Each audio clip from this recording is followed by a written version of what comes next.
নদিয়া জেলার শিমুরালির গোটরা অঞ্চলে 500 বছরের পুরনো মিষ্টির মেলা হয়। মিষ্টির সাইজ তোমরা দেখতে পাচ্ছ, এই সাইজের মিষ্টি কিন্তু সত্যি সত্যি এখনও বানানো হয় এবং বহু লোক আছেন যারা ওখানে বসে সেই মিষ্টি কিন্তু খান। মিষ্টি শুধু মিষ্টি নয়, তার সাথে বোঁদে, দানাদার জিলিপি, গরম গরম জিলিপি, বাদাম, পকোড়া, পেঁয়াজি, সমস্ত খাবার দাবার কিন্তু এখানে বিক্রি হয় এই মেলাতে।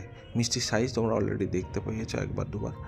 আর তারপরে ছিল একটা পানের দোকান, সেই পানের এত মশলা সেটাকে ভিডিও না করে কিন্তু থাকতে পারলাম না। তারপরে চলে গেলাম বাদামের পাহাড় দেখতে। প্রচুর প্রচুর বাদাম, যে এত বাদাম সে আর বলার মতো নয়।